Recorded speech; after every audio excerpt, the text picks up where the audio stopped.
கர்த்தர் நல்லவர். God is good. அவருடைய கிருபை என்றும் உள்ளது. And his mercy endures forever. Hallelujah. Hallelujah. கர்த்தர் ஒரு புதிய மாதத்துக்குள்ளே நம்மை தேவன் நல்ல சுகத்தோடு பலத்தோடு சமாதானத்தோடு தேவன் பிரவேசிக்க தேவன் அளித்த அவருடைய மாறாத கிருபைக்காக தேவனை நான் மனப்பூர்வமாக ஸ்தோத்திரிக்கிறேன். I thank God wholeheartedly for the grace that the Lord has rendered upon us to enter a new month with all good health, strength and peace.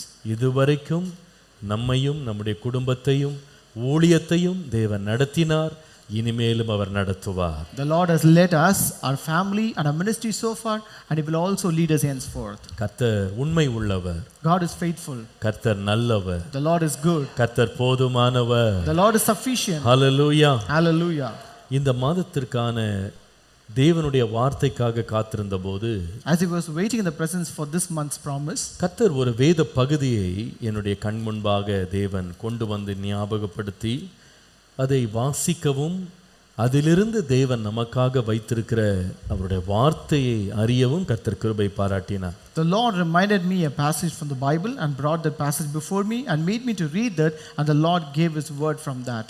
2 Samuel 7ஆம் அதிகாரம் 12 முதல் 16 வசனங்கள். 2 Samuel chapter 7 verses 12 to 16. 2 Samuel 7ஆம் அதிகாரம் 12 முதல் 16 வசனங்கள். 2 Samuel chapter 7 verses 12 to 16.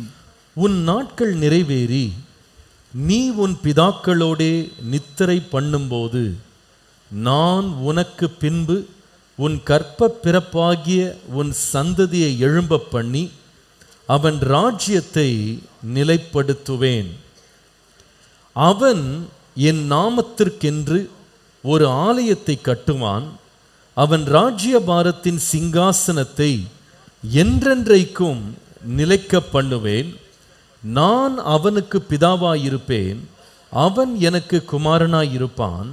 அவன் அக்கிரமம் செய்தால் நான் அவனை மனுஷருடைய மிலாற்றினாலும் மனுபுத்திரருடைய அடிகளாலும் தண்டிப்பேன். உனக்கு முன்பாக நான் தள்ளிவிட்ட சவுலிடத்திலிருந்து என் கிருபையை விலக்கினது போல அவனை விட்டு விலக்க மாட்டேன். உன் வீடும் உன் ராஜ்யமும் என்றென்றைக்கும் உனக்கு முன்பாக ஸ்திரப்பட்டிருக்கும். உன் ராஜாசனம் என்றென்றைக்கும் நிலை பெற்றிருக்கும் என்கிறார் என்று சொல்ல சொன்னார். When your days are fulfilled and you rest with your fathers, I will set up your seed after you, who will come from your body, and I will establish his kingdom. He shall build a house for my name, and I will establish the throne of his kingdom forever. I will be his father, and he will be my son. If he commits iniquity, I will chasten him with the rod of men and with the blows of the sons of men. But my mercy shall not depart from him, as I took it from Saul, whom I removed from before you. And your house and your kingdom shall be established forever before you. Your throne shall be established forever. கர்த்தருடைய நாமத்திற்கு மகிமை உண்டாவதாக. Glory be to the name of the Lord. தாவீது தன்னுடைய வாழ்க்கையின் அந்திம காலங்களை சந்தித்த பொழுது அவனுடைய ராஜ்யம் ஸ்தாபிக்கப்பட்ட ஒரு ராஜ்யமாக இருந்தது. When David encountered his last days, his kingdom was an established kingdom. அவன் செய்ய வேண்டிய யுத்தங்களிலே எல்லாம் அவனுக்கு ஜெயம் கிடைத்திருந்தது. And in all the wars that he waged, he had success. எல்லா இடங்களிலேயும் அவனை சுற்றிலும் ஒரு பெரிய சமாதானம் நிலவி இருந்தது. And there was rest all around him. தேசத்துல ஒரு சமாதானமும் அமெரிக்கையும் யுத்தங்கள் ஓய்ந்த நிலைமை தேசத்திலே இருந்தது என்பதிலே சந்தேகமில்லை. And there is no doubt there was calmness, there was quietness, and there was peace in the nation. ஆனால் அவனுடைய சொந்த வீட்டை நீங்கள் பார்ப்பீர்களானால், but when you look at his own house, அந்த வீடு ஒரு பெரிய குழப்பத்தினால் அலசடிப்படுகிற ஒரு வீடாக இருந்தது. His house was in turmoil and confusion. சகோதரனுக்கு விரோதமாக சகோதரன், மகனுக்கு விரோதமாக தகப்பன், தகப்பனுக்கு விரோதமாய் மகன் என்ற நிலையிலே வீடு பிளவுபட்டு கிடந்தது. The house was totally divided, where there was brother rising against a brother and son against a father and father against a son. மத்தேயு எழுதின சுவிசேஷம் 12ஆம் அதிகாரம் 25ஆம் வசனம் சொல்லுகிறது. In Matthew chapter 12 and verse 25 it says, தனக்கு தானே விரோதமாய் பிரிந்திருக்கிற எந்த ராஜ்யமும் பாழாய்ப்போம், தனக்கு தானே விரோதமாய் பிரிந்திருக்கிற எந்த பட்டணமும் எந்த வீடும் நிலை நிற்க மாட்டாது என்று வாசிக்கிறோம். Here we read, every kingdom divided against itself is brought to desolation, and every city or house divided against itself will not stand. இந்த நிலையிலே தாவீது வீடு பிளவுபட்டதாக, அதனால் இந்த வீட்டினுடைய பிளவு, வீட்டில் உள்ள குழப்பம் ராஜ்யத்தையும் பற்றி பிடித்து இத்தனை வருடமாய் கட்டினது எல்லாம் நொறுங்கி போகுமோ என்ற பயத்தோடு தாவீது தன்னுடைய அந்திம காலங்களை சந்திக்கிறார். In this way, this house of David was totally divided, and he was in such a fear where this kind of turmoil or confusion may also cause an impact upon the kingdom, and that he was in this situation in his last days. அந்த நேரத்தில் கர்த்தருடைய வார்த்தை தாவீதுக்கு உண்டாகிறது. And at that point of time, the word of the Lord came to David. வேதம் சொல்லுகிறது, நான் உன்னுடைய நாட்கள் நிறைவேறி நீ பிதாக்களோடே நித்திரை பண்ணும்போது நான் உனக்கு பின்பு உன் கற்ப பிறப்பாகிய உன் சந்ததியை எழும்ப பண்ணி அவன் ராஜ்யத்தை நிலைப்படுத்துவேன். It says, when your days are fulfilled and you rest with your fathers, I will set up your seed after you, who will come from your body, and I will establish his kingdom. எனக்கு பின்பாக எப்படி இருக்கும் என்று தாவீது பயந்திருந்த நேரத்தில், when David was totally afraid what would happen after him, என்னுடைய சந்ததிக்கு என்ன நடக்கும் என்று பயந்திருந்த வேளையில், when he was afraid what would happen to his generation, ஆண்டவர் சொல்லுகிறார், நீ நித்திரை பண்ணுவாய், ஆனால் உன் சந்ததியை நான் பார்த்துக் கொள்ளுவேன். the Lord says, you will rest, but I will take care of your இன்னைக்கு generation. கர்த்தர் என்னோடு இடைப்பட்ட ஒரு வார்த்தை, கர்த்தர் இந்த மாதத்திலே உங்களுடைய சந்ததிகளை குறித்து உங்களுக்கு இருக்கிற கவலைகளை கர்த்தர் விலக்கி சந்ததிகளை தேவன் ஆசீர்வதிப்பார். The word that the Lord ministered to me in this month is that the Lord will remove all your worries about your generation, and the Lord will bless your generation. இந்த வார்த்தையை கர்த்தர் நம்முடைய சபைக்கு, இந்த வசனத்தை எங்குமிருந்து கேட்டுக்கொண்டிருக்கிற தேவனுடைய பிள்ளைகளுக்கு தீர்க்க தரிசனமாய் தேவன் அறிவிக்கிறார். This is a prophetical word from the Lord to our church and to everyone who is listening this from any part of this N world. பிள்ளைகள் என்ன செய்வார்கள், என் பிள்ளைகள் எப்படி இருப்பார்கள், என் பிள்ளைகளுக்கு என்ன நடக்கும் என்ற பயத்தோடு நீங்கள் இருப்பீர்களானா, if you are with a fear, what will happen to my children, what will they do, what will happen to my generation, அவர்களுடைய வருங்காலத்தை பற்றிய திட்டங்கள் எப்படி இருக்கும் என்று பயந்திருப்பீர்களானா, if you're totally scared about the plans of the future of your children, இன்றைக்கு ஆண்டவர் உங்களோடு சொல்லுகிறார், the Lord says to you today, நான் உனக்கு பின்பு உன் கற்ப பிறப்பாகிய உன் சந்ததியை எழும்ப பண்ணி உன் ராஜ்யத்தை நிலைப்படுத்துவேன். I will set up your seed after you, and I will establish your kingdom. Hallelujah. Hallelujah. ஆண்டவர் உன்னுடைய ராஜ்யத்தை நிலைப்படுத்துவேன் என்கிற வார்த்தையை நாம் வாசித்த வேத பகுதியில் குறைந்தது 3 முறை ஆண்டவர் திரும்ப அந்த வார்த்தையை பயன்படுத்துகிறார். In the scripture passage that we read, we can see I will establish his kingdom is being said by the Lord at least 3 times. நீங்கள் 12ஆம் வசனத்தை வாசிக்கும் பொழுது, When you read verse 12, அவனுடைய ராஜ்யத்தை நிலைப்படுத்துவேன் என்று கடைசியிலே முடிகிறது. it ends saying I will establish his kingdom. 13ஆம் வசனத்துக்கு வரும்போது, When you come to verse 13, அவன் ராஜ்யபாரத்தின் சிங்காசனத்தை என்றென்றைக்கும் நிலைப்படுத்துவேன். it says I will establish the throne of his kingdom forever.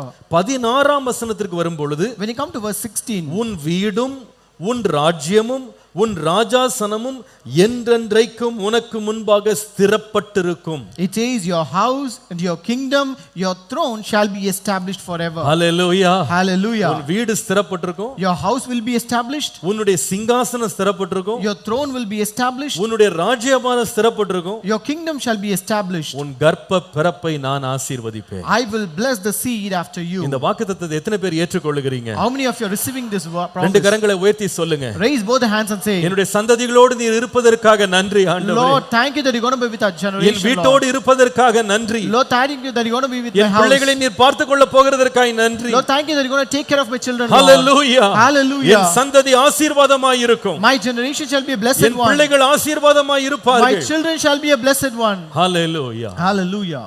என் பிள்ளைகளை குறித்து நான் கவலை கொள்ள வேண்டிய அவசியம் இல்லை. I need not be worried about my children. என் பிள்ளைகளை கர்த்தர் பார்த்துக் கொள்ளுவார். God will take care of my children. Hallelujah. Hallelujah. நான் நித்திரை பண்ணலாம், I can rest. ஆனால் கர்த்தரோ என் பிள்ளைகளுக்காக தேவன் எழுந்தருளுவார். But God will rise up for my children. கர்த்தருடைய நாமத்திற்கு மகிமை உண்டாவதாக. Glory be to the name of the Lord. இந்த வேத பகுதியை கர்த்தர் என்னை வாசித்து தியானிக்க பண்ணினபோது, When the Lord made me to read and meditate upon this passage, தாவீதுக்கு பெரிய கவலையாக இருந்த தன்னுடைய வீட்டை குறித்து, தன்னுடைய குடும்பத்தை குறித்து, சந்ததிகளை குறித்து தேவன் வெளிப்படுத்தின 3 ஆசீர்வாதங்களை கர்த்தர் அங்கே எனக்கு காண்பித்தார். the Lord showed 3 blessings about the generation of David about which he was so much worried. இந்த ஆசீர்வாதங்களை நம்முடைய வாழ்க்கைக்காகவும் நாம் உரிமை கொள்ளலாம். We can also claim these blessings for our life as well. Hallelujah. Hallelujah. தேவனுடைய வார்த்தை முடிவில்லாதது. Our God's word is endless. இன்றைக்கும் நமக்கு அது பிரயோஜனம் உள்ளது. And it is profitable for us even today. 13ஆம் வசனத்திலே முதலாவது ஒரு காரியத்தை ஆண்டவர்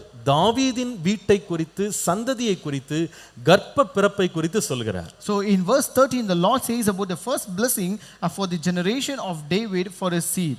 கர்த்தருடைய நாமத்திற்கு மகிமை உண்டாவதாக. Glory be to the name of the Lord. அவன் என் நாமத்திற்கென்று ஒரு ஆலயத்தை கட்டுவான்.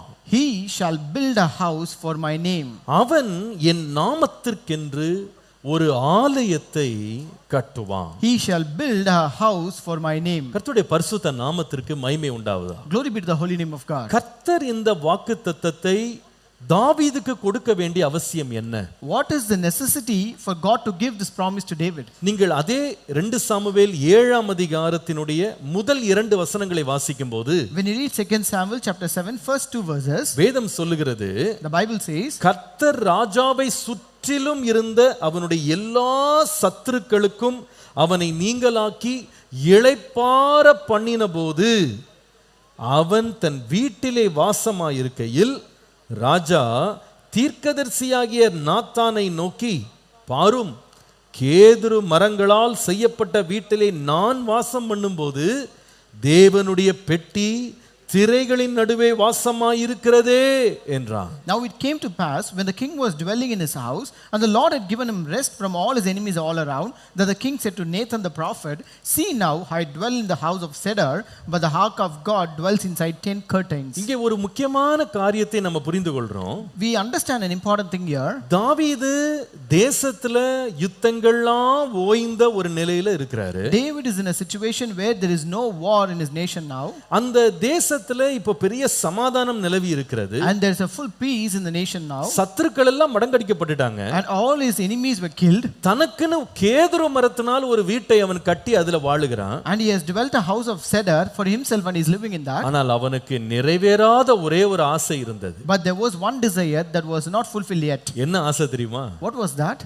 நான் கேதுரு மர வீட்டில் இருக்கும் பொழுது கர்த்தருடைய பெட்டி ஒரு கூடாரத்தில் இருக்கே அப்படின்னு அவனுக்கு ரொம்ப கவலை. And he was worried because I am dwelling in a house of cedar, but the ark of God is inside a 10 curtain. அதனால அவனுக்கு ஒரு பெரிய ஆசை என்னன்னா, நான் ஆலயத்தை கட்டணும் அப்படின்னு அவன் வாஞ்சித்தான். So he had a great desire to build a house for the Lord. ஏதோ ஒரு சாதனையாக இந்த ஆலயத்தை கட்டணும்னு அவன் விரும்பல. He did not desire this building of the house of God for just as an achievement. ஆனால் இந்த ஆலயத்தை ஏன் அவன் கட்டணும்னு வாஞ்சித்தான் என்றால், அவன் தேவனுடைய பிரசன்னத்தை மிக அதிகமாக வாஞ்சித்தான். The reason why he desired to build a house for the Lord is that he desired the presence of the Lord much. 84ஆம் சங்கீதத்துக்கு வருவீர்களானால், When you come to Psalm 84, அந்த ஆலயத்தின் மேல் அல்லது தேவ பிரசன்னத்தின் மேல் இந்த தாவீதுக்கு இருந்த வாஞ்சை அவர் அங்கே எழுதுகிறார். here David writes about the desire that he has got for the Lord and his presence. முதலாம் வசனம் 2ஆம் வசனம் பார்க்கும் பொழுது, When you read first 2 verses, கர்த்தாவே, சேனைகளின் கர்த்தாவே, உமது வாசஸ்தலங்கள் எவ்வளவு இன்பமானவைகள். How lovely is your tabernacle, O Lord of hosts. என் ஆத்துமா கர்த்தருடைய ஆலய பிரகாரங்கள் மேல் வாஞ்சையும் தவனமுமாய் இருக்கிறது. My soul longs, yes, even faints for the courts of the Lord. என் இருதயமும் என் மாமிசமும் ஜீவனுள்ள தேவனை நோக்கி கம்பீர சத்தமிடுகிறது.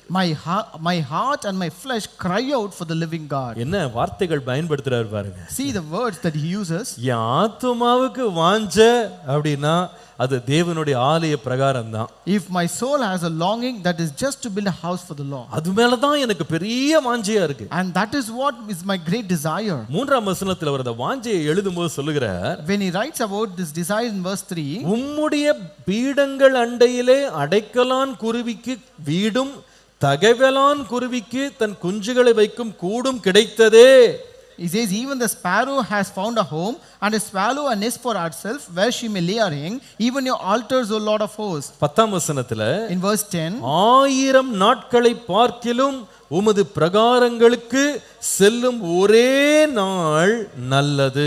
for a day in your courts is better than 1,000. ஆகாமிய கூடாரங்களில் வாசமாய் இருப்பதை பார்க்கிலும் என் தேவனுடைய ஆலயத்தின் வாசற்படியில் காத்திருப்பதை தெரிந்து கொள்ளுவேன். I would rather be a doorkeeper in the house of my God than dwell in the tents of wickedness. கர்த்தருடைய பரிசுத்த நாமத்திற்கு மகிமை உண்டாவதாக. Glory be to the holy name of அந்த God. ஆலயத்தின் மேல் அவனுக்கு அப்படி ஒரு ஆசை. He had a great desire for the temple of God. தேவனுடைய பிரசன்னத்தின் மேல் அப்படி ஒரு ஆசை. He had a great love and desire for the Lord and his presence. குருவியெல்லாம் வந்து கூடு கட்டி இருக்கே ஆண்டவரே. Lord, even sparrows have nest in your place, Lord. நான் அங்க இருக்கணும்னு ஆசைப்படுறேன். But I desire to dwell there. உம்முடைய ஆலயத்திலேயே தங்கி இருக்கணும்னு ஆசைப்படுறேன். I desire to dwell in your courts, அப்பா Lord. கேதுரு மர வீடு இருக்கே அது போதாதா உனக்கு? See, you have a house of cedar. Is it not enough? அதுல இருக்கிறத விட கர்த்தருடைய பிரசன்னத்துல இருக்கிறதா என் வாஞ்சை. My desire to dwell in the presence of the Lord than to live in the cedar house. எனக்கு வந்து பல இடங்கள்ல நான் 1000 நாட்கள் இருக்கிறத விட கர்த்தருடைய பிரகாரத்தில் இருக்கிறதா எனக்கு போதும். Rather than living 1,000 days somewhere else, it is better for me to live in the courts of the Lord. கர்த்தருடைய ஆலயத்தின் வாசல்ல கிடக்கிறத கூட நான் விரும்புவேன். I also desire to be as a doorkeeper in the house of the Lord. ஏன் அப்படி ஒரு வாஞ்சை ஆலயத்தின் மேல் அவருக்கு இருந்தது? Why did he have such a desire for the house of God? இந்த ஆலயத்துல அவர் 3 காரியம் செய்யணும்னு ஆசைப்பட்டார். He desired to do 3 things in this house of God. முதலாவது Number 1, 27ஆம் சங்கீதத்தின் 4ஆம் வசனத்தை வாசித்தால் when you read Psalm 27 and verse 4, அங்கே அவர் சொல்லுகிறார், he says, கர்த்தரிடத்தில் ஒன்றை கேட்டேன், நான் அதையே நாடுவேன், நான் கர்த்தருடைய மகிமையை பார்க்க வேண்டும் என்று சொன்னார். one thing I have desired of the Lord, that I will seek to behold the beauty of the Lord. கர்த்தருடைய ஆலயத்தில் அவருடைய மகிமையை நாம் பார்க்கணும். To behold the beauty of the Lord in his temple. ஆங்கிலத்துல கர்த்தருடைய அழகை நான் ரசிக்கணும்னு சொல்லி பார்க்கிறோம். So in English it says, I want to behold the beauty of the Lord. அப்போ கர்த்தருடைய முக பிரகாசத்தை பார்க்கிறது தான் அவருக்கு ஒரு பெரிய திருப்தியாக இருந்தது. So he is a great satisfaction is to see the beauty of the Lord or presence of the வேற Lord. எதுவுமே அவருக்கு அழகா தெரியல. Nothing else found to be beautiful. வேற எதுவுமே மகிமையா தெரியல. Nothing found to be glorious to him. தேவனுடைய பிரசன்னம் தான் அவருக்கு மகிமையா தெரிந்தது. Only the presence of the Lord appeared to be a glory to him. இரண்டாவது அவர் அதே வசனத்துல எழுதுகிறாரு, In the same verse he writes the second point. ஆண்டவரே உம்முடைய ஆலயத்தில் நான் ஆராய்ச்சி செய்ய விரும்புகிறேன். Lord, I want to inquire in your temple. ஆராய்ச்சி செய்யணும். I want to inquire. வேதத்தை உட்கார்ந்து ஆராய்ச்சி செய்யணும். I want to inquire or research the word of God. அந்த மாதிரி ஒரு இடம் எனக்கு வேண்டும். I need a place like that. அதுக்காக அந்த ஆலயத்திலே தங்கியே இருக்கணும்னு விரும்புறேன். And for that purpose I want to dwell in that house of the Lord. மூன்றாவது ஏன் அந்த ஆலயத்தை அவர் விரும்பினார் என்று சொன்னா, Number 3, why he desired the temple of God. முதலாவது கர்த்தருடைய மகிமையை பார்க்கணும். Number 1, to behold the beauty of the Lord. இரண்டாவது கர்த்தருடைய வார்த்தைகளை ஆராய்ச்சி செய்யணும். Number 2, to inquire in his temple. மூன்றாவது 84ஆம் சங்கீதம் 4ஆம் வசனத்துல, Number 3, Psalm 84 and verse 4 says, உம்முடைய வீட்டில் வாசமாயிருக்கிறவர்கள் பாக்கியவான்கள், அவர்கள் எப்பொழுதும் உம்மை துதித்து கொண்டிருப்பார்கள். Blessed are those who dwell in your house, they will still be praising you. அப்போ கர்த்தருடைய ஆலயத்துக்கு ஏன் அவர் வாஞ்சை இருந்தது என்று சொன்னா, எப்பொழுதும் என் வாழ்க்கையை அந்த ஆலயத்திலிருந்து துதித்து கொண்டே இருக்கணும், ஆராய்த்து கொண்டே இருக்கணும். The reason why he had a desire for the house of the Lord is that he wants to praise God always from the courts of God. நான்காவது ஏன் அந்த ஆலயத்தின் மேல் வாஞ்சை என்றால், 65ஆம் சங்கீதத்தினுடைய 4ஆம் வசனத்தை வாசித்தால், The fourth reason why he had a desire for the house of the Lord, if you read Psalm 65 and verse 4, அங்கே வாசிக்கிறோம், உம்முடைய பிரகாரங்களில் வாசமாயிருக்கும்படி நீ தெரிந்து கொண்டு சேர்த்துக் கொள்ளுகிறவன் பாக்கியவான், உம்முடைய பரிசுத்த ஆலயமாகிய உமது வீட்டின் நன்மையினால் திருப்தியாவோம். Blessed is the man you choose and cause to approach you, that he may dwell in your courts. We shall be satisfied with the goodness of your house, of your holy temple. 4 காரியங்கள். There are 4 things.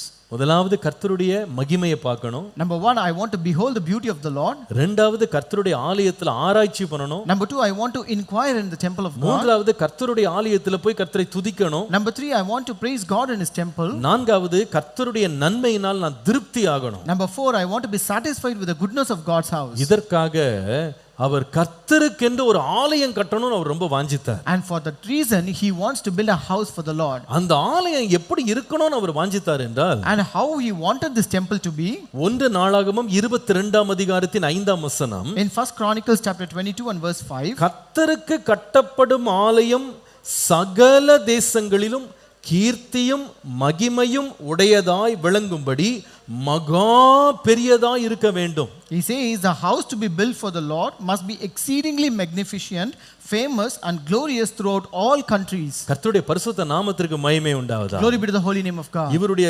ஆசை இவருடைய வாஞ்சைன்றது ஏதோ சின்ன ஒரு குட்டி கோயிலை கட்டுறது இல்ல, அது மகா பெரியதா இருக்கணும். So his desire is not to just build a small temple, but it should be more exceedingly magnificent and great. எப்பவுமே வாஞ்சை எவ்வளவு பெருசா இருக்கோ அவ்வளவுதான் நம்முடைய எண்ணங்களும் பெருசா இருக்கும். So always our thoughts will be greater depending upon the desire that we have. நாம எதன் மேல ரொம்ப ஆசை வச்சிருக்கோமோ அதன் மேல பாருங்க, அதன் மேல அன்பு நம்ம ரொம்ப வச்சிட்டோம்னா அது சின்னதா இருக்கணும்னு எதிர்பார்க்க மாட்டோம், எப்பவுமே பெருசா இருக்கணும்னு எதிர்பார்ப்போம். If you have a desire on something or if you love something, you always want it to be great and big. சில பேர் கல்யாண கார்டு கொடுக்க வருவாங்க. Some people will come for giving the invitation. அவங்க எடுத்துட்டு வர்ற அந்த அவங்க வெகுமதிகள் இதெல்லாம் நான் சொல்லுவேன், பிரதர் நாங்க இருக்கிறது 3 பேர், இவ்வளவு கொண்டு வந்தா நாங்க எங்க சாப்பிடுறது இதை? When you look at those gifts that they bring, I used to say we are just 3 people in our family, how can we eat so much? அவங்க சொல்லுவாங்க, பாஸ்டர் வருஷம் முழுசும் நீங்க எங்களுக்கு ஆவிக்குரிய ஆகாரம் கொடுக்குறீங்க. They say, Pastor, you give us the spiritual food all through the year.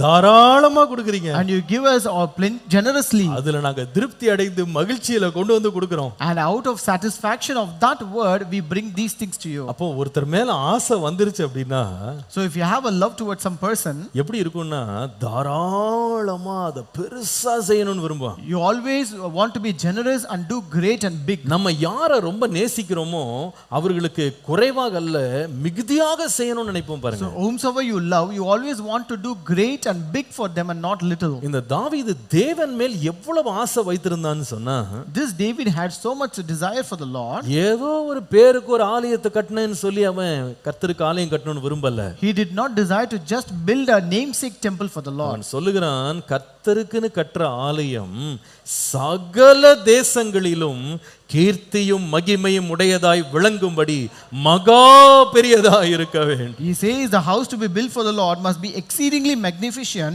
famous and glorious throughout all countries. Hallelujah. Hallelujah. நான் இத வாசித்த பொழுது உடனே அப்பாவோட ஞாபகம் தான் எனக்கு வந்தது. When I read this, I immediately remembered our father. ஏன்னா அப்பா எப்ப பார்த்தாலும் இந்த ஆலயத்தின் மேல் அவ்வளவு வாஞ்சையா இருப்பாங்க. It's because our father always had great desire for the house of the Lord. அவங்க உள்ள வரும்போது ஒரு ஒற்றை இருக்க கூடாதுன்னு சொல்லுவாங்க. ஒரு ஒற்றை எங்க இருக்க கூடாது அப்படி. So when he enters the church, he always sees that there should be no dust here and there. cobwebs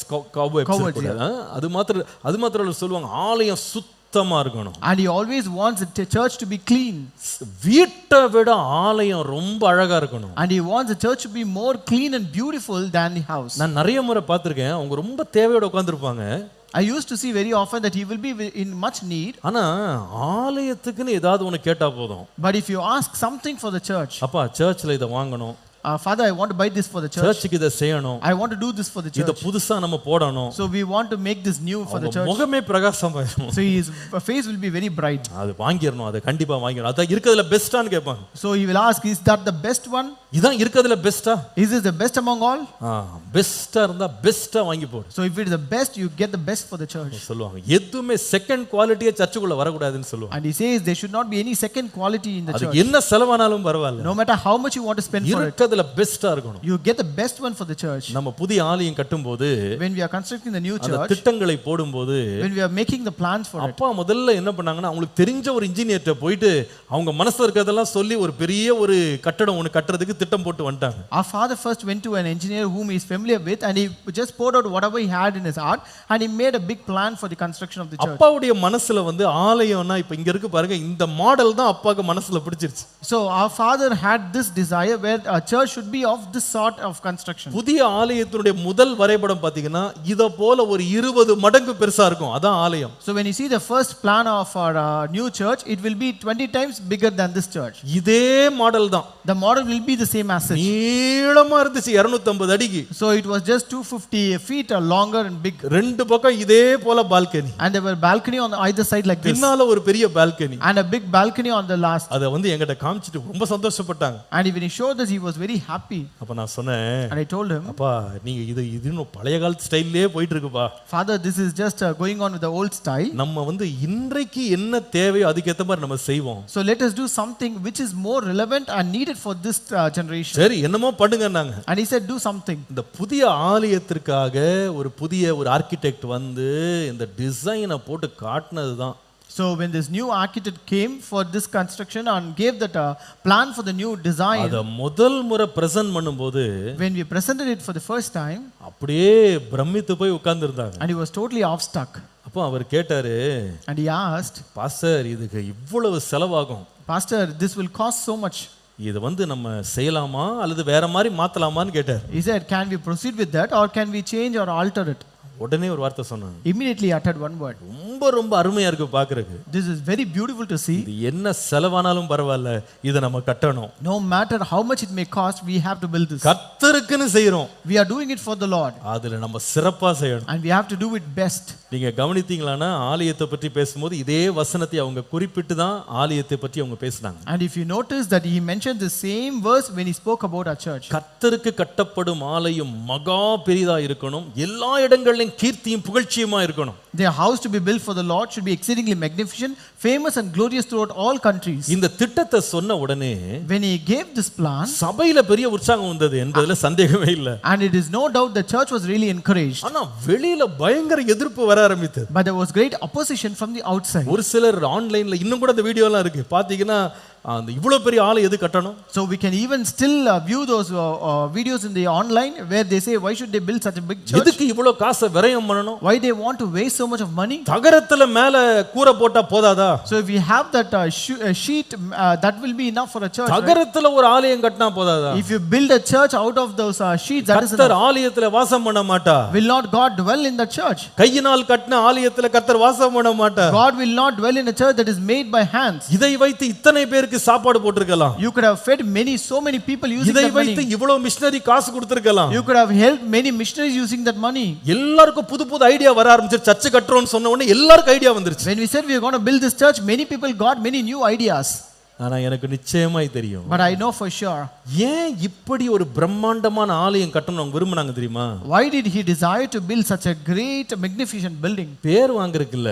It is not to get your name. உலகத்துல பெரிய பாராட்டு வாங்குறதுக்கு இல்ல. Not to get appreciation from this world. இது ஆலயம் கட்டுறது ஒரு சாதாரண விஷயம் அல்ல. Building this church is not an ordinary thing. இது ஏதோ கையில காசை வச்சிட்டு கட்டல. It's not that we built having all the money for that. நான் சொல்லுவேன், ஏன் அப்படி அவங்க யோசித்தாங்கன்னு சொன்னா, But why did he think that way? கர்த்தர் மேல் அவர்கள் வைத்திருந்த மகா பெரிய அன்பு. Because of the love that he had for the Lord. Hallelujah. Hallelujah. கர்த்தருடைய ஆலயம்ன்றது மகா பெரிதா இருக்கணும். If it is the church of God, it should be great. நான் அடிக்கடி யோசிப்பேன், ஒரு தகப்பன் வந்து தன் பிள்ளை மேல அன்பு வச்சிட்டாங்க அப்படின்னா, I used to think very often, if a father loves his son or a child, அவங்க பாத்தீங்கன்னா அந்த கல்யாணங்கள்ல சில பெற்றோர் நிக்கிறத பாத்தீங்கன்னா பரிதாபமா இருக்கும். You can see those parents standing in those wedding where they will be very pathetic situation. அவர் பாத்தீங்கன்னா ஒரு வேஷ்டியை கட்டிக்கிட்டு அயன் கூட ஒழுங்கா பண்ணிக்க சட்டையை போட்டு கையை மடிச்சு விட்டு நின்னுட்டு இருப்பாரு. So he would have not even ironed his dress, he would have been wearing a very simple dress and standing on one side. அவர் வந்து ஷேர் ஆட்டோல இறங்குவாரு. He will be coming in a share auto. ஆனா பையனை பாத்தீங்கன்னா, but when you look at his son, பொண்ணை பாத்தீங்கன்னா, when you look at a girl, ஐயோ அவங்க வஸ்திரத்தை வச்சு ஒரு வீடு கட்டிரலாம்.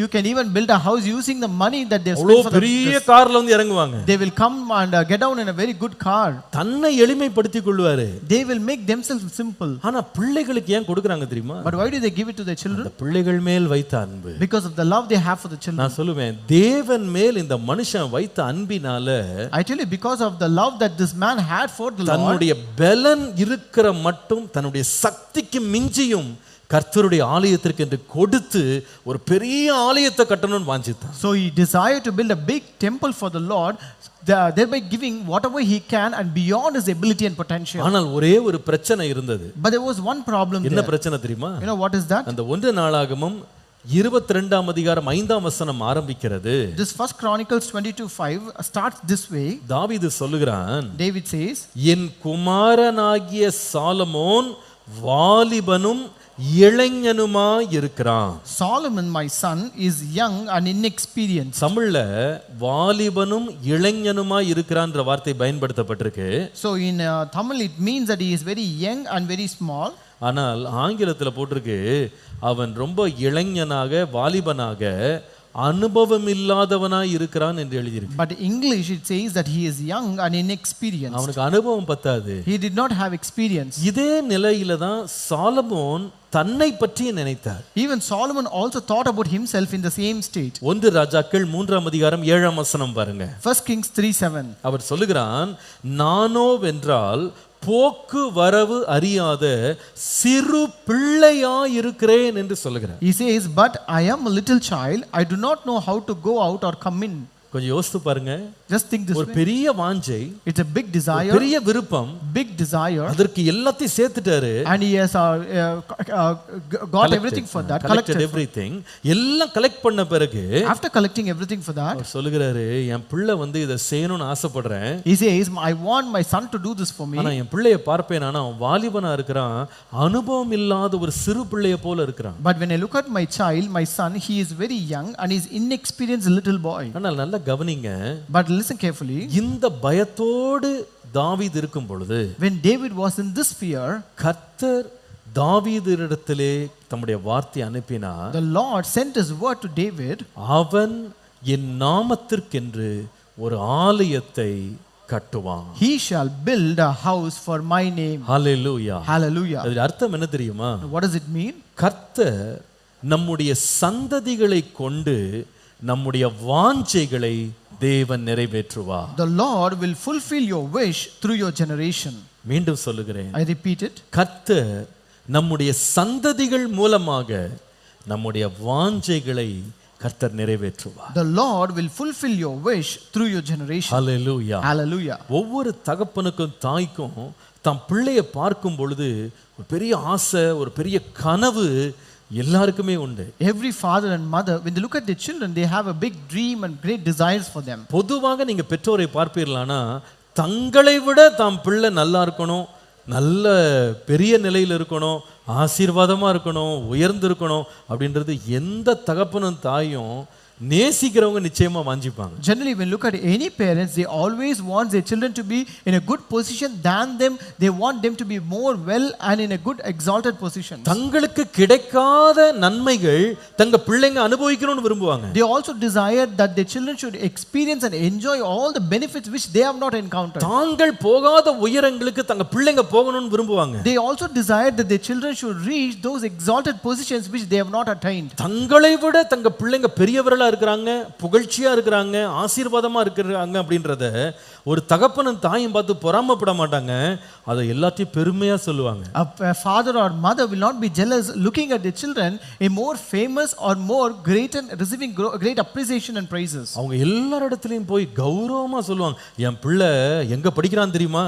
They will go tell everyone, you know, where is my son studying? என் பிள்ளை எங்க வேலை செய்யறான் தெரியுமா? You know, where is my child working? என் பிள்ளை எவ்வளவு சம்பாதிக்கிறான் You தெரியுமா? know, how much is my child earning? என் பிள்ளை எவ்வளவு பெரிய வீட்ல இருக்கான் தெரியுமா? You know, in which house he is dwelling? என் பிள்ளையோட வாழ்க்கை எப்படி இருக்கு தெரியுமா? You know, how is the lifestyle of my child? அந்த பிள்ளையினுடைய மேன்மையை பார்த்து இவங்களுக்கு ரொம்ப பெருமையாயிடும். So they will be more proud looking at the greatness of the children. எல்லா தகப்பனுக்கு இந்த ஆசை உண்டு. Every father will have this desire. தாவீதுக்கு இந்த ஆசை இருந்தது. David also had this desire. மகா பெரிய ஆலயத்தை என் பிள்ளை தான் கட்டணுமே. My son should build this great magnificent temple for God. அவனோ சிறு பிள்ளையா இருக்கிறான். But he was a very young boy. வாலிபனா இருக்கிறான். He was a young and little அவன் boy. பழக்கம் இல்லாம இருக்கிறான். He was an inexperienced boy. அனுபவம் இல்லாம இருக்கிறான். He is a man without experience.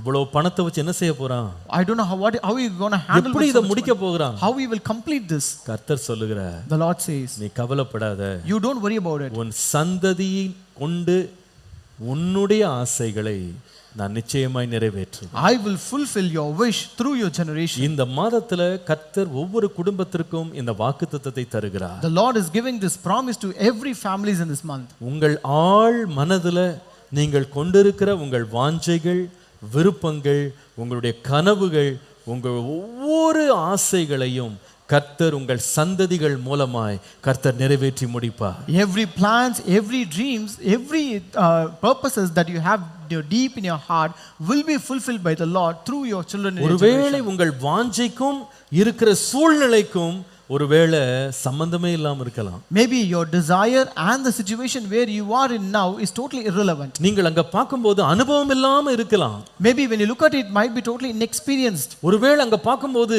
வயது போதாம இருக்கலாம். When you look at it, maybe his age might be too low for that. நீங்கள் நினைக்கிறது, ஆசைப்படுறது, ஜெபிக்கிறதெல்லாம் சூழ்நிலையை பார்க்கும்போது நிச்சயமே இல்ல பாஸ்டர், எப்படி நடக்கும்னே தெரியலன்னு சொல்லலாம். When you look at the situation, whatever you dream about, whatever you desire for, you may say, Pastor, it is not at all possible. I don't know how this is going to happen. ஒருவேளை இரவு பகலாக அந்த பிள்ளைகளை பார்க்கும்போது உங்களுக்கு ஒரு பயம் பிடிக்கலாம். Maybe when you look at your children day and night, you might be filled with that fear.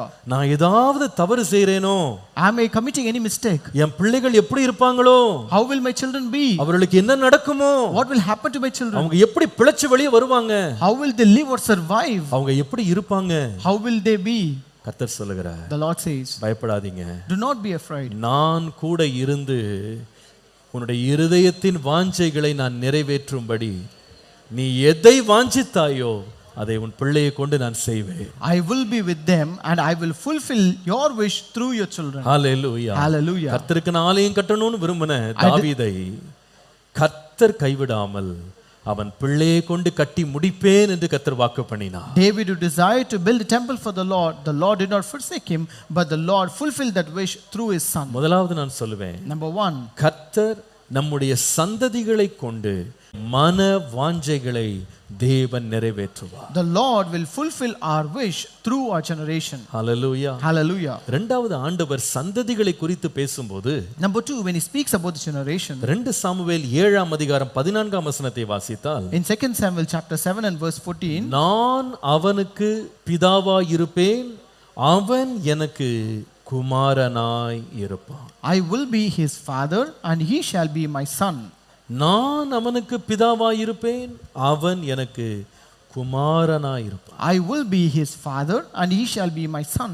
கர்த்தருடைய நாமத்திற்கு மகிமை உண்டாவதா. Glory be to the name of the Lord. தாவீது தன்னுடைய காலம் முடியும் போது அவனுக்கு இருந்த இரண்டாவது பெரிய பயம் என்னவென்றால், என் மகன் என்னுடைய வாஞ்சை நிறைவேற்றுவானா என்பது மாத்திரமல்ல, என் மகனுக்கு யார் துணையாய் இருப்பார். So when David was approaching his end days, David not only had this fear whether my son will fulfill my wish, but he also had the fear who will accompany or who will be with my son. யார் அவனை வழி நடத்துவார்? Who will lead him?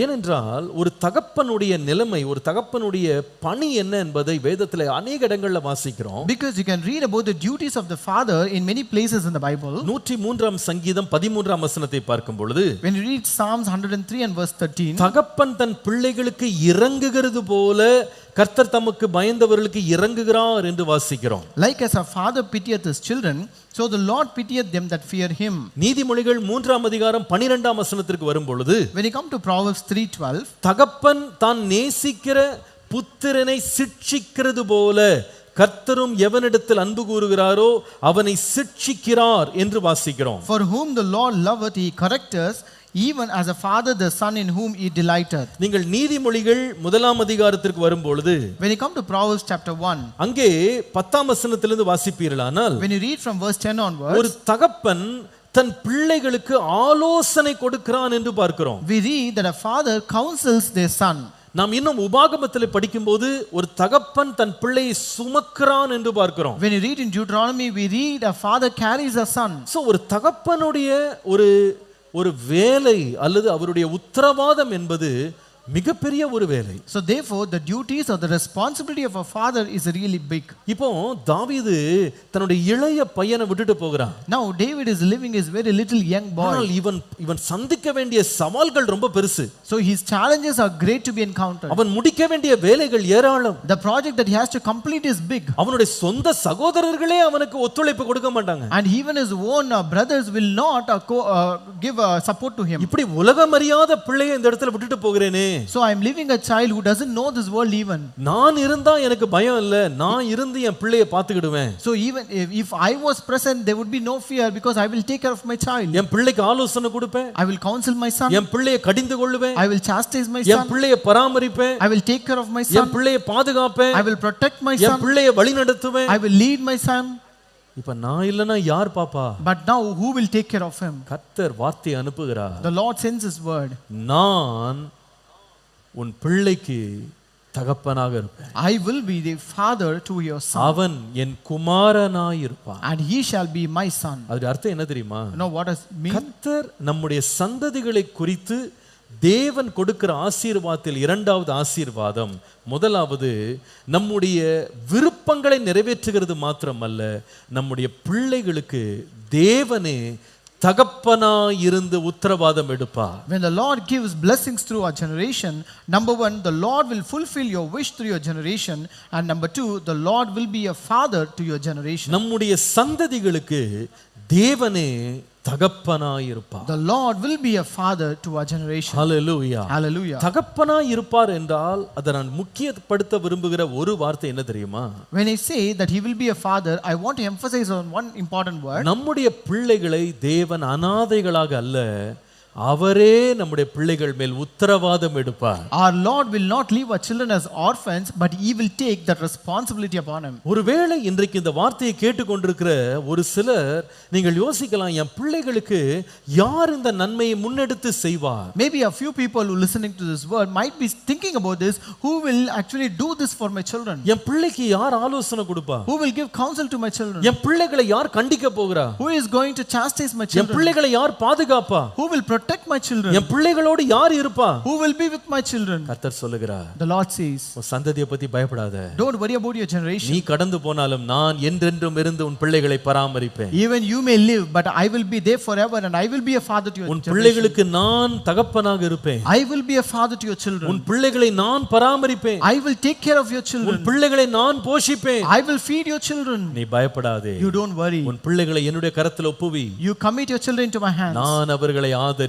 and I will take care of them. நான் அவர்களுக்கு ஆலோசனை கொடுப்பேன். I will counsel them. Hallelujah. Hallelujah. Hallelujah. Hallelujah. நாம எவ்வளவு அருமையான தகப்பன் என்று நம்மையே நம்ம புகழ்ந்து கொண்டாலும், No matter how much you brag and praise yourself to be the best father, வேதம் சொல்லுகிறது நம்மை பற்றி எழுதும்போது பொல்லாத தகப்பனாகிய நீங்க, when the Bible says it addresses us as an evil father, பொல்லாத பெற்றோராகிய நீங்க. it says you are the evil and wicked parents. அவர் சொல்லுகிறார், பொல்லாதவர்களாகிய நீங்களே உங்க பிள்ளைகளுக்கு நல்ல ஈவை கொடுக்க அறிந்திருக்கும் போது It says, பரமபிதா தாம் வேண்டிக் கொள்ளுகிறவர்களுக்கு மேன்மையான உச்சிதமானவைகளை கொடுப்பது அதிக நிச்சயம் அல்லவா? when you evil parents know to give the best things to your children, how much more the Father in heaven will give to your children. இன்றைக்கு ஆண்டவர் நம்முடைய சபையை பார்த்து, இந்த வசனத்தை கேட்கிறவர்களை பார்த்து ஆண்டவர் சொல்லுகிறார், Today the Lord says to our church and to everyone who is listening to this word, ஒரு தகப்பன் உத்தரவாதம் எடுப்பது போல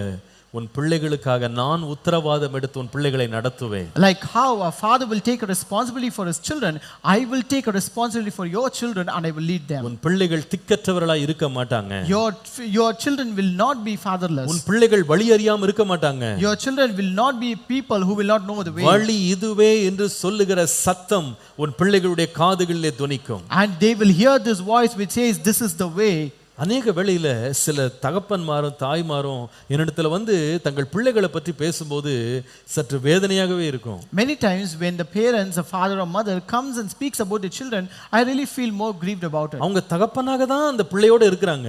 They are the fathers for their children. ஆனா சில வேளையில சொல்லுவாங்க, But sometimes they will say, pastor நான் எவ்வளவு சொன்னாலும் கேட்க மாட்டேங்கிறான் pastor. Pastor, no matter how much I tell him, he is not listening to me. சில பேர் சொல்லுவாங்க, கர்த்தர் தான் அவனுக்கு புத்தி சொல்லணும். Some will say only God should counsel him. கர்த்தர் தான் அவனை காப்பாத்தணும். Only God should save him. கர்த்தர் தான் அவனை நடத்தணும். Only God should lead him. எவ்வளவோ பேசி பார்த்துட்டேன் pastor. Pastor, we have spoken so much to him. என் பிள்ளைக்கு கர்த்தர் தான் நல்ல புத்தி தரணும். But only God should give good knowledge to him. நாம் இருக்கும்போதே சில வேளையில பிள்ளைகளுக்கு மேல உத்தரவாதத்தை முழுவதும் எடுக்க முடியாம நாம நிற்கும்போது கர்த்தர் சொல்லுகிறார், நீ இருக்கும்போது மாத்திரம் இல்ல, நீ கடந்து போன பிறகு நான் கூட இருப்பேன். Even when we are alive, we always dread to take the responsibility for our children, but God says not only when you are alive, even if you pass away, I will take the responsibility for your children. நான் இதை யோசித்த பொழுது உண்மையாகவே என்னுடைய இருதயம் களி கூர்ந்தது. When I thought about this, really my heart was glad about அன்றைக்கு it. கர்த்தருடைய வார்த்தை இந்த தாவீதுக்கு வந்த பொழுது அவன் எவ்வளவு நிம்மதி பெருமூச்சு விட்டுருப்பான். That day when this David received this word of God, how much he should have been glad and how much a great sigh would have given. கர்த்தர் என்னை நேசித்தது மாத்திரம் இல்ல, It is not really God loves me. எனக்கு ஜெயத்தை கொடுத்தது மாத்திரம் இல்ல, It's not really God gave me the victory. என்னை சிங்கத்தின் கைக்கும் கரடியின் கைக்கும் கோலியாத்தின் கைக்கும் விடுவித்தது மாத்திரம் இல்ல, It is not really that he delivered me from the hands of the Goliath or from the lion and bear. கர்த்தர் என்னுடைய சந்ததியின் மேல இவ்வளவு ஆசீர்வாதத்தையும் இவ்வளவு ஆசையும் வைத்திருக்கிறாரு. But God has great desire and blessings for my generation as well. கர்த்தர் என் பிள்ளைகளை இவ்வளவு நேசிக்கிறாரு. My God loves my children so much. Hallelujah. Hallelujah. Hallelujah. Hallelujah. பொதுவாகவே ஒரு பெற்றோரை நீங்க பாத்தீங்கன்னா, Generally when you look at the parents, நான் பொதுவா கவனிச்சிருக்கேன், I have noticed this generally. யார் தங்க பிள்ளைகள் மேல அன்பா இருக்கிறாங்களோ அவர்கள்ட்ட தான் பெற்றோரும் ரொம்ப அன்பா இருப்பாங்க. So whoever loves the parents, those parents will love the children, love their children, their parents will also love you.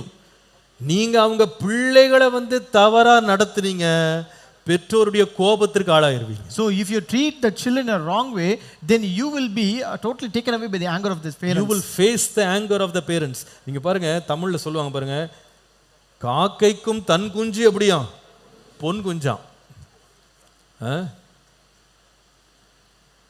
பிள்ளைகளை மாத்திரம் இன்னொருத்தர் அவன் என்ன தப்பு பண்ணாலும் பிள்ளைகளை யாரோ அடிக்கிறதோ அதட்டுறதோ அவங்கள பயமுறுத்துறதோ பெற்றோரால சகித்து கொள்ளவே முடியாது. No matter whatever mistake the children may do, they cannot bear if someone is criticizing them or complaining or beating or ill-treating them. ஒரு முறை ஒரு சம்பவம் நடந்தது, இன்னும் மறக்க முடியாதது. Once there happened an incident which I cannot forget. ஒரு நாள் நம்முடைய சபையில முத்துகிருஷ்ணன் ஒருத்தர் முன்னால இருந்தார். சமீபத்தில் அவர் கர்த்தருக்குள்ள மரிச்சிட்டாரு. Earlier there was a brother named Muthu Krishnan in our church. அவர் நல்ல முதியவர். He was a very old man. அவர் ஆரம்ப காலத்துல சர்ச்சுக்கு வாசல்ல ஒரு கொம்பு வச்சிட்டு நிப்பார், சின்ன குச்சி மாதிரி வச்சிட்டு நிப்பார். So in the earlier days he used to have a cane in his hand at the entrance of the church. எல்லாரையும் மிரட்டிட்டு இருப்பார். And he used to threaten everyone. பிள்ளைங்கலாம் அங்கங்க ஓட முடியாது.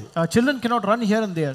எல்லாரையும் அந்த கொம்பை வச்சே மிரட்டுவார். He used to threaten using that cane. அந்த காலத்துல அதெல்லாம் நடந்துச்சு, இப்பலாம் நடத்த முடியாது. Those days they can do that, but now it is not possible. ஒரு நாள் என்ன பண்ணிட்டாருன்னா, என்னுடைய தம்பியை அவன் எதுக்கோ பாத்ரூம் போற வெளியே போயிருக்கான். So one day when my brother was going out for bathroom, இவர் என்ன பண்ணிட்டாருன்னா, எங்கடா போறேன்னு கேட்டிருக்காரு. so he asked him, where are you going?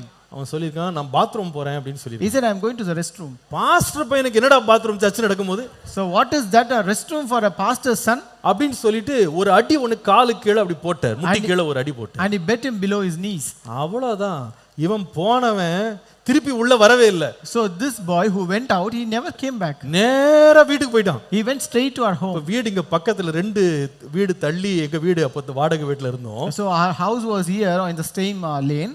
அவன் எங்க அம்மாட்ட போய் ஓன்னு அழுதுட்டான். So he went to my mother and he was crying there. இந்த மாதிரி அங்கிள் அடிச்சிட்டாங்க என்னன்னு. And he complained saying that uncle has bet him. ஐயோ, எங்க அம்மாவை பார்த்து சண்டை கோழி மாதிரி மாறிட்டாங்க. So my mother has become a very furious. அவ்வளவுதான், ஆராதனை முடிஞ்சதோ இல்லையோ. And after that service, ஒருத்தட்ட சொல்லி விட்டாங்க. My mom sent a word. அவரை வர சொல்லுங்க. Ask him to come here. அவர் என்னமோ பயந்துட்டு வந்தார். And he was totally afraid. He went home. நிக்க வச்சு கேட்டாங்க பாருங்க கேள்வி. And my mom questioned him a lot. யார் உங்களுக்கு என் பிள்ளை மேல கை வைக்க உரிமை கொடுத்தது? Who gave this right to lay your hand upon my child? இதுதான் கடைசி. And this is the last time. என் பிள்ளையின் மேல அடிக்கிற வேலை வச்சுக்கிட்டீங்க, மரியாதை கெட்டு போய்டும். Henceforth you beat him, then you will lose your respect. ஆடி போயிட்டார். அவர் இவ்வளவு உயரமா இருப்பார், ஆடிட்டார் அப்படியே. He totally shivered. ஒரு சாரி சிஸ்டர் தெரியாம அடிச்சிட்டேன். He apologized saying, sorry sister, I bet him unknowingly. இதுதான் கடைசி. This is the last time. ஏன் தெரியுமா? You know why? ஒரு தகப்பனும் தாயும் தான் பிள்ளைய யாராவது பாதிச்சிட்டாங்க அப்படின்னா அவங்களால தாங்கிக் கொள்ள முடியாது. It's because a parent cannot bear or tolerate if someone has chastised their children. அப்ப ஒரு வார்த்தை அவங்க சொன்னாங்க. And she said a word. அவன் ஏதாவது தப்பு பண்ணியிருந்தா என்கிட்ட வந்து சொல்லுங்க. See, if he commits any mistakes, you come and complain me. நான் அவனை பாத்துக்கிறேன். And I will take action. இந்த அடிக்கிற உரிமைலாம் உங்களுக்கு கிடையாது. You don't take the right to beat him. ஏன்? You know why? ஒரு தகப்பனும் தாயும் யார் தெரியுமா? You know who is a father and mother? தன்னுடைய பிள்ளைகளை யார் நேசிக்கிறாங்களோ அவர்கள் மேல தான் அவங்களும் அன்பா இருப்பாங்க. They will love only those who love their children. சில வேளையில நான் சில பேர் கிட்ட சொல்றத கேட்டிருக்கேன். I have heard people saying this. Pastor, நீங்க எங்க பிள்ளைங்க மேல இவ்வளோ கரிசனையா அவங்களுக்கு இந்த கூட்டம் நடத்தி அந்த கூட்டம் நடத்தி ஆலோசனை கொடுத்து இப்படி பண்றீங்க, ரொம்ப தேங்க்ஸ் பாஸ்டர், என் மேல அன்புல உருகுறாங்க. And they have so much love for me, saying, Pastor, thank you so much that you conduct so many meetings, you conduct so many camps for our children and have so much concern for our children. ஏன்? You know why? என் பிள்ளையை நீங்க நேசிக்கிறீங்க. It's because you love my children. அதனால நாங்க உங்களை நேசிக்கிறோம். and therefore we love you. நான் சொல்லுவேன், தாவீது யார் தன்னுடைய பிள்ளையை நேசிக்கிறாருன்னு சொன்னாருன்னா ஒரு மனுஷன் இல்லை, தேவன் சொல்றாரு, உன் பிள்ளைக்கு நான் தகப்பனா இருப்பேன், அவன் என்னுடைய குமாரனாக இருப்பான். But unto David it was not an ordinary man who said these words, but God himself says, I will be his father and he shall be my son. தேவனுடைய அன்புக்கு ஏதாவது அளவு இருக்காங்க? And is there any limit for God's love? அவருடைய ஆசீர்வாதத்துக்கு ஏதாவது அளவு இருக்கா? Is there any limit for the blessings of God? வானத்தையும் பூமியும் படைத்த தேவனே, நம்ம பிள்ளைய நான் பார்த்துக்கிறேன், நீ கவலைப்படாத, நான் அவனுக்கு தகப்பனா இருந்து அவனை என் பிள்ளையா வச்சுக்கிறவேன்னு சொல்றது ஒரு சின்ன வார்த்தை இல்ல. The God who is the creator of the heaven and earth saying this word that I will be his father and he shall be my son is not a simple word. நான் சொல்லுவேன், தாவீது பெரிய சந்தோஷம் அன்றைக்கு. I tell you, David was more happy that day. என் பிள்ளைய நான் கர்த்தர் பராமரிக்கிறார் அப்படின்னு நான் தைரியமா இருக்கிறேன். It's because I can be bold enough that the Lord is taking care of my child. நான் சொல்லுவேன், சாலமோனுக்கு மாத்திரம் தேவன் அல்ல, நமக்கும் தேவன். I tell you, it is God not only for Solomon but he is a God for us as well. நம்முடைய பிள்ளைகளுக்கு தேவன் போதுமானவர்.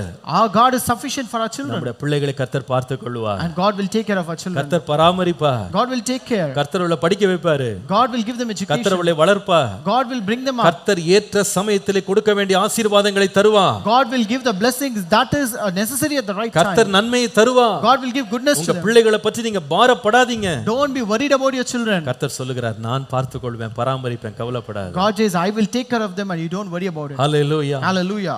கர்த்தர் நம்முடைய சந்ததிகளுக்கு கொடுக்கிற முதலாவது ஆசீர்வாதம், The first blessings to our generation, உன்னுடைய வாஞ்சைகளை உன் சந்ததி மூலமாய் நான் நிறைவேற்றுவேன். the Lord will fulfill your wish through your generation. இரண்டாவது, உன்னுடைய சந்ததிக்கு நானே தகப்பனாக இருந்து பொறுப்பேற்பேன். Number 2, the Lord will be a father to your generation. மூன்றாவது, Number 3, அந்த 2 சாமுவேல் 7ஆம் அதிகாரம் 15ஆம் வசனத்தை வாசிக்கும்போது, when you read 2 Samuel chapter 7 and verse 15, உனக்கு முன்பாக நான் தள்ளிவிட்ட சவுலிடத்திலிருந்து என் கிருபையை விலக்கினது போல அவனை விட்டு விலக்க மாட்டேன். but my mercy shall not depart from him as I took it from Saul, whom I removed from before you. கர்த்தருடைய பரிசுத்த நாமத்திற்கு மகிமை உண்டாவதாக. Glory be to the holy name of N God. கிருபையை அவனை விட்டு விலக்க மாட்டேன். My mercy shall not depart from him. வேதம் சொல்லுகிறது, நாம் நிற்பதும் நிர்மூலமாகாதிருப்பதும் அவருடைய கிருபையே. The Bible says it is a mercy of God that we are not consumed. ஆண்டவர் சொல்லுகிறார், உன் குடும்பத்தை விட்டு உன் பிள்ளையை விட்டு என் கிருபை எடுக்க மாட்டேன். God says, I will not take away that mercy and grace from your children and இந்த generation. கிருபை என்கிற வார்த்தை பயன்படுத்தப்பட்ட எல்லா இடத்தையும் நீங்க பார்ப்பீங்களானா, When you look at every place where this mercy or grace is used, அது தேவனுடைய நெருக்கத்தையும் தேவனுடைய கைவிடாத குணத்தையும் வெளிப்படுத்துகிறது. that shows the intimacy of God and the character of God where he will not forsake us. கர்த்தருடைய பரிசுத்த நாமத்திற்கு மகிமை உண்டாவதாக. Glory be to the name of the Lord. உன் பலவீனத்திலே என் பலன் பூரணமாய் விளங்கும், என் கிருபை உனக்கு போதும். And in your weakness my grace will be manifested and it shall be perfected in your weakness. நான் உன்னை விட்டு விலக மாட்டேன், உன்னை கைவிட மாட்டேன், என் கிருபையை உன்னை விட்டு விலக்க மாட்டேன். I will never leave you nor forsake you. I will not take away my grace or mercy from you. என்னுடைய இரக்கத்தை உன்னை விட்டு நான் விலக்க மாட்டேன். I will not take away my mercy from you. அதுக்கு அர்த்தம் என்ன தெரியுமா? You know what does it mean? உன்னை கைவிட மாட்டேன். It means that I will not forsake you. உன்னை கைவிட மாட்டேன். I will not forsake you. நம்முடைய சந்ததிகளை குறித்து கர்த்தர் கொடுக்கிற மூன்றாவது முக்கியமான ஆசீர்வாத வார்த்தை, கர்த்தர் உன்னுடைய சந்ததியை கைவிட மாட்டார். The third important word that the Lord gives about a generation is, the Lord will not forsake your generation. கர்த்தர் உன்னுடைய சந்ததியை கைவிட மாட்டார். The Lord will not forsake your generation. நீங்கள் வேதத்தை வாசிப்பீர்களானால், If you read the Bible, எப்பொழுதெல்லாம் தேவன் ஜனங்களை கைவிட்டாரோ அவர்கள் மேல் இந்த கிருபையை தேவன் விலக்கினார். whenever the Lord has forsaken the people, the Lord has also removed that mercy and grace from them. அவர்கள் அழிந்து போகாதபடி காக்கிற ஒன்றே ஒன்று கிருபைதான். It is grace alone that saves and protects them that they may not be அவர்கள் destroyed. நிர்மூலமாகாமல் போவதற்கு பாதுகாப்பாய் இருப்பது தேவ கிருபைதான். And it is the grace of God that stands as a protection from consumption. கர்த்தர் என்றைக்கு ஒரு மனிதனை விட்டு விலகுகிறாரோ அன்றைக்கு அவருடைய கிருபையையும் எடுத்து விடுகிறார். The day when the Lord departs from a man, he will also remove his grace from him. என் கிருபையை அவனை விட்டு விலக்க மாட்டேன் என்று கர்த்தர் சொல்லுகிறார் என்றால், உன் சந்ததியை பற்றி கவலைப்படாதப்பா, உன் சந்ததி என்னால் கைவிடப்படுவதில்லை. When the Lord says, I will not take away my mercy from your generation, it means that your generation will not be forsaken by me. உன் சந்ததியோடு நான் என்றென்றும் இருப்பேன். I will be with your generation forever. Hallelujah. Hallelujah. Hallelujah. Hallelujah. என் சந்ததி திக்கற்றவர்களாய் இருப்பதில்லை. My generation will not be fatherless. என் சந்ததி அலைந்து திரிவதில்லை. My generation will not be roaming or wandering here and there. கர்த்தர் என் சந்ததியோடு இருப்பார். My Lord will be with my generation. எவ்வளவு பெரிய ஒரு ஆறுதல் தெரியுமா இது? You know, what a great consolation is நம்ம this. எல்லாருக்கும் தெரியும் நம்ம எப்பொழுதும் நம்முடைய சந்ததியோடு இருக்க முடியாது. We all know that we cannot be forever with our generation. இதை இரண்டு விதமா நம்ம சொல்லலாம். We can say this in two ways. நம்முடைய சந்ததி நம்முடைய பிள்ளைகள் போகிற இடத்துக்கெல்லாம் நம்ம போக முடியாது. We cannot go wherever our generation, our children goes. இப்போ நம்ம ஜூன் மாசம் ஆரம்பிக்கும் போது பிள்ளைங்க எல்லாம் ஸ்கூலுக்கு திருப்பி போறாங்க, காலேஜுக்கு திருப்பி போறாங்க. See, when this June month starts, our children will go back to their schools and colleges. சில பிள்ளைங்க வேலைக்கு போறாங்க. Some children will go for their work. சில பிள்ளைங்க கல்யாணம் முடிஞ்சு போறாங்க. Some children will be getting married. சில பிள்ளைங்க ஏற்கனவே கல்யாணமாகி பல இடங்கள்ல அவங்க உட்கார்ந்திருக்காங்க. Some children are already married and are settled in some other places. அவங்க இருக்கிற இடத்துல எல்லாம் ஒரு தகப்பன் இருக்க முடியாது. A father cannot be in every places where the children are. ஒரு தாய் தம் பிள்ளைக்கு நிழலாவே இருக்க முடியாது. A mother cannot be a shadow to their child. ஒரு நாளைக்கு படிக்க போற பிள்ளை 8 மணி நேரம் தன் கண்ணை விட்டு விலகி இருக்கிறான். A child who goes for studying will be away from the father's eyes or mother's eyes for 8 hours. வேலைக்கு போற பிள்ளை வீட்டுக்கு திரும்பி வர்ற வரைக்கும் அந்த வழிமேல் விழி வைத்து அந்த தகப்பனும் தாயும் காத்துட்டு இருக்காங்க. Until a child return back from the office, the parents or the mother and father will be waiting all the way for them. திருமணம் பண்ணி பிள்ளைகளை கொடுத்த பிறகு கூட அநேக பெற்றோர் என் பிள்ளை எப்படி இருப்பானோ எப்படி இருக்காளோ தெரியலையே அப்படினே கவலையில இருப்பாங்க. Even after giving them in marriage, they also be worried about how their children would be there. ஐயோ என் பிள்ளையோட இருக்க முடியலையே. I'm not able to be with my child. என் பிள்ளைக்கு பக்கத்துல இருக்க முடியலையே. I'm not be able to be very closer to my இதுதான் child. ஒரு தகப்பன் தாயினுடைய ஏக்கமா இருக்கும். This is the earning of a father or mother. ஓ என் பிள்ளை அடிக்கடி பார்க்கணும். I have to visit my father. அவங்க எப்படி இருக்கறாங்க நான் பார்க்கணும். I have to see how they are. அவங்க நலனை நான் பார்க்கணும். I should see the goodness. அந்த பிள்ளையின் முகத்தை பார்த்தாதான் உங்களுக்கு சந்தோஷம். And only when they look at the faces of the children they will be happy. நான் சொல்லுவேன் இந்த கவலைகள் நடுவுல இந்த பயங்கள் நடுவுல Amidst these worries and fears, கர்த்தர் சொல்லுவார், the Lord says, அப்பா நீ கூட இருக்க முடியாம இருக்கலாம். see, you may not be closer to him or near him. ஆனால் நான் உன் பிள்ளையை கைவிடாமல் இருப்பேன். But I will not forsake your child. என் கிருபை உன் பிள்ளையோடு இருக்கும். My grace will be with your child. வழுவாமல் காக்கிற கிருபை. A grace that will keep them out. நிர்மூலமாகாமல் காக்கிற கிருபை. A grace that will keep them from consumption. Hallelujah. Hallelujah. அவளை பலப்படுத்துகிற கிருபை. A grace that will strengthen அவளுக்கு them. சத்துவம் கொடுக்கிற கிருபை. A grace that will empower அவளுக்கு them. ஞானத்தை கொடுக்கிற கிருபை. A grace that will give them wisdom. அந்த கிருபை உன் பிள்ளையோடு இருக்கும்பா. That grace will be with your child. நான் உன் பிள்ளையை கைவிடாமல் இருப்பேன். I will not forsake your children. இந்த மாதத்திலே கர்த்தர் இந்த வார்த்தை எனக்கு தந்து கர்த்தர் நம்முடைய சபைக்கு ஒரு பெரிய தைரியத்தை கர்த்தர் தர விரும்புகிறார். This month the Lord gave this word to me and the Lord wants to give a great encouragement to our church. கர்த்தர் தம்முடைய ஆசீர்வாதத்தை நம்முடைய சந்ததியின் மேல் தருவார். The Lord will grant his blessings upon our generation. கர்த்தர் தம்முடைய ஆசீர்வாதத்தை நம்முடைய சந்ததியின் மேல் தருவார். The Lord will grant his blessing on our generation. கர்த்தர் ஆசீர்வதிக்கிறார், அது எனக்கு போதும். And God is blessing and that is enough for us. அதற்கு மிஞ்சி எனக்கு வேற ஒன்றும் வேண்டாம். I don't want anything beyond that. கர்த்தர் எப்படி ஆசீர்வதிப்பார்? How will the Lord bless us? கர்த்தர் நம்முடைய வாஞ்சைகளை எல்லாம் நம்முடைய சந்ததியின் மூலமாய் நிறைவேற்றி ஆசீர்வதிப்பார். The Lord will fulfill your wish through your generation and bless us. இரண்டாவது, கர்த்தர் நம்முடைய சந்ததிக்கு தகப்பனாக இருந்து பொறுப்பேற்று நடத்துவார். The Lord will be a father to our generation and he will bless us. மூன்றாவது, கர்த்தர் நம்முடைய சந்ததியின் மேல் உள்ள கிருபையை விலக்காமல் கர்த்தர் நம்முடைய சந்ததியை கைவிடாமல் இருப்பார். Number 3, the Lord will not forsake our generation and he will not remove that grace from our generation and he will bless us. ஆண்டவரே, எங்களை நேசித்தது மாத்திரம் இல்ல, Lord, it is not only that you loved us. எங்களை அழைத்தது மாத்திரம் இல்ல, It is not only that you called us. எங்களை நடத்தினது மாத்திரம் இல்ல, It is not only that you led us. என் சந்ததிகளையும் நடத்துகிறதற்காய் நன்றி அப்பா. Lord, thank you that you're going to lead my generation as well. எல்லாரும் Lord. எழும்பி நின்று கர்த்தரை நோக்கி பார்ப்போமா? Shall we all stand up and look unto the Lord? Hallelujah. Hallelujah. நன்றி அப்பா. Thank you, Lord. கர்த்தரை மகிழ்ச்சியோடு கர்த்தரை ஸ்தோத்திரம் பண்ணுவோம். Let us all praise God with a happy heart. Hallelujah. Hallelujah. Hallelujah. Hallelujah. Hallelujah. Hallelujah. Hallelujah. Hallelujah. நன்றி அப்பா, நன்றி அப்பா, நன்றி அப்பா, நன்றி அப்பா, நன்றி அப்பா, நன்றி அப்பா, நன்றி அப்பா, நன்றி அப்பா, நன்றி அப்பா.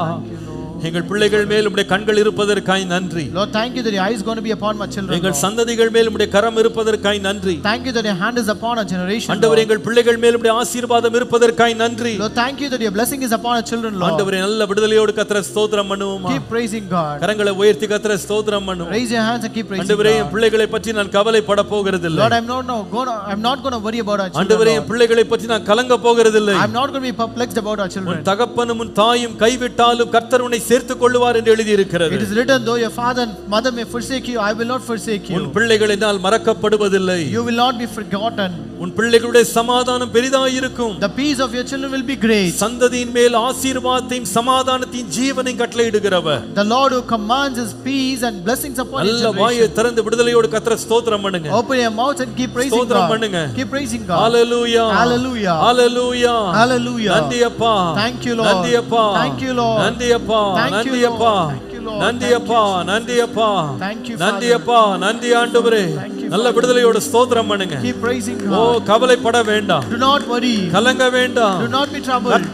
கர்த்தர் பராமரிக்கிறார். God will take care. கர்த்தர் ஆதரிக்கிறார். God will take கர்த்தர் care. ஆசீர்வதிக்கிறார். God is blessing us. கர்த்தர் ஒவ்வொரு வாஞ்சையை நிறைவேற்றுகிறார். God will fulfill our every wish. Hallelujah. Hallelujah. நன்றி அப்பா, Thank you, Lord. நன்றி அப்பா, Thank you, Father. நன்றி அப்பா, Thank you, Father. நன்றி அப்பா, Thank you, Father. நன்றி அப்பா, Thank you, Jesus. நன்றி அப்பா, Thank you, Father. நன்றி ஆண்டவரே, நன்றி இயேசுவே, நன்றி இயேசுவே. Thank you, Lord. Thank you, Father. அநாதி தேவன் உன் அடைக்கலமே, அவர் நித்திய புயங்களும் ஆதாரமே. அநாதி தேவன் உன் அடைக்கலமே, அவர் நித்திய புயங்களும். இந்த தேவன் என்றென்றும் உள்ள சதா காலமும் நமது தேவன், மரண பரியந்தம் நம்மை நடத்திடுவார். இந்த தேவன் என்றென்றும் உள்ள சதா காலமும் நமது தேவன், மரண பரியந்தம் நம்மை நடத்திடுவார். அநாதி தேவன் அடைக்கலமே, அவர் நித்திய புயங்களும் ஆதாரமே. அநாதி தேவன் அடைக்கலமே, அவர் நித்திய புயங்களும் ஆதாரமே. காருண்யத்தாலே இழுத்துக் கொண்டார் தூய தேவனே, காருண்யத்தாலே இழுத்துக் கொண்டார் தூய தேவனே. இவனாந்திரத்தில் நயங்காட்டி உன்னை இனிதாய் வருந்தி அழைத்தார்.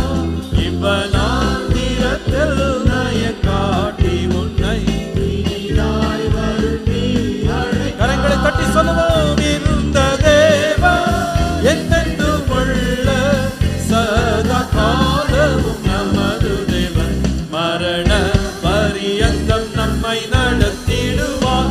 அநாதி தேவன் அடைக்கலமே, அவர் நித்திய புயங்களும் ஆதாரமே. ஓ, இந்த தேவன் என்றென்றும் உள்ள சதா காலமும் நமது தேவன், மரண பரியந்தம் நம்மை நடத்திடுவார். அநாதி தேவன் அடைக்கலமே, அவர் நித்திய புயங்களும் ஆதாரமே. அநாதி தேவன் அடைக்கலமே, அவர் நித்திய புயங்களும் ஆதாரமே. அப்படி ஒரு 2 நிமிஷம் கரங்களை தட்டி ஆவியில் நிறைந்து கர்த்தரை ஸ்தோத்திரம் பண்ணுவோம். Let's all ஓ ரபா கபலரா சந்தல ரிபதல வந்தல ரியலந்தல ரபதுல பௌரியா. ஆண்டவரை மகிமைப்படுத்துவோம், மகிமைப்படுத்துவோம், மகிமைப்படுத்துவோம், மகிமைப்படுத்துவோம். நல்லவரே, நல்லவரே, உம்மை ஸ்தோத்திரிக்கிறோம், ஸ்தோத்திரிக்கிறோம், ஸ்தோத்திரிக்கிறோம். ஓ ரபல வந்தல ரப சந்தல ரியா. எனக்கு ஏன் கவலை ஆண்டவரே? நான் ஏன் கவலைப்படணும்? Why should I worry? நான் ஏன் பயப்படணும்? Why should I be afraid? நான் ஏன் கலங்கணும்? Why should I be troubled? ஆண்டவரே, Lord, உம்மிலே தைரியம் கொள்ளுவேன். I will be, Lord, encouraged. உம்மிலே நான் தைரியம் I கொள்ளுவேன். will be encouraged in you, Lord. என்னை கரம் பிடித்தவர், Lord who has taken hold of என்னை my hand, நடத்தினவர், the Lord who led me, என்னை கொண்டு வந்தவர், the Lord has brought me, என்னை தப்புவித்தவர், the Lord who delivered me. நீர் அநாதி தேவன், You are eternal God, முடிவில்லாத தேவன். a God who is limitless. உம்முடைய உடன்படிக்கையை 1000 தலைமுறை மட்டும் காக்கிற உண்மை உள்ள தேவன். You are a faithful God who will keep your covenant for 1000 N generations. சந்ததிகளை நீர் நேசிக்கிறீர். Lord, you are the one who loves my generation. என் பிள்ளைகளை நேசிக்கிறீர். Lord, you love my children, Lord. என் பிள்ளைகளை நீர் ஆசீர்வதிக்கிறீர். Lord, you are blessing my children. என் பிள்ளைகளுக்கு நீர் தகப்பனாய் இருப்பீர். Lord, you will be a father to our children. என் வாஞ்சைகள் எல்லாம் நீர் என் பிள்ளைகளை கொண்டு நிறைவேற்றுவீர். Lord, you will fulfill all my wish through my children, Lord. என் பிள்ளைகளை விட்டு கிருபையை விலக்காமல் அவர்களை கைவிடாமல் இருப்பீர் ஆண்டவரே. Lord, you will not remove your grace from my children. You will not forsake them, இந்த Lord. நம்பிக்கை எங்களுக்கு தந்ததற்காக உமக்கு நன்றி. Lord, thank you that you have given that hope in us, இந்த Lord. நம்பிக்கையை தந்ததற்காக உமக்கு நன்றி. Lord, we thank you for giving that hope in இந்த us. விசுவாசத்தை தந்ததற்காக நன்றி. Lord, thank you for giving that faith in us, Lord. Thank you Jesus. Thank you Jesus. தேவனே நீர் கொடுத்த நல் வார்த்தைக்காக உமக்கு ஸ்தோத்திரம். Lord, we thank you for the good word that you have given us. ஆண்டவரே Lord, இந்த வார்த்தையை நிலைவரப்படுத்து. may the Lord establish this word. உம்முடைய நாமத்தை மகிமைப்படுத்து. Glorify your name, Lord. இன்றைக்கு மகிழ்ச்சியோட நம்பிக்கையோட விசுவாசத்தோட ஜனங்கள் கர்த்தர் மேல் தங்கள் பாரத்தை வைத்துவிட்டு மகிழ்ச்சியோடு செல்ல கிருபை தார். Lord, give us grace that the people may lay all your burdens upon you and leave this place with all great joy உம்முடைய and happiness. நாமம் மகிமைப்படட்டும். Let your name be magnified. இயேசுவின் நாமத்தில் பிதாவே. In Jesus' name we pray. ஆமென். ஆமென். ஆமென். நம்முடைய கர்த்தராகிய இயேசு கிறிஸ்துவினுடைய கிருபை, பிதாவாகிய தேவனுடைய அன்பு, பரிசுத்த ஆவியானவருடைய அந்யோன்ய ஐக்கியம், சமாதானம், ஆசீர்வாதம் நம் அனைவரோடும் கர்த்தருடைய வருகை பரியந்தம் நீடித்து நிலைத்திருப்பதாக. எல்லாரும் சேர்ந்து சொல்லுவோம். என் ஆத்துமாவே கர்த்தரை ஸ்தோத்திரி, என் முழு உள்ளமே அவர் பரிசுத்த நாமத்தை ஸ்தோத்திரி. என் ஆத்துமாவே கர்த்தரை ஸ்தோத்திரி.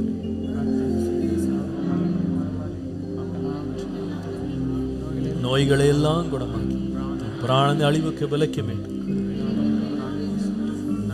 நன்மையினால் வாயை திருப்தியாக்குகிறார். கழுகுக்கு சமானமாய் வயது திரும்ப வால வயது போல் ஆகிறது. ஆமென். Praise the Lord.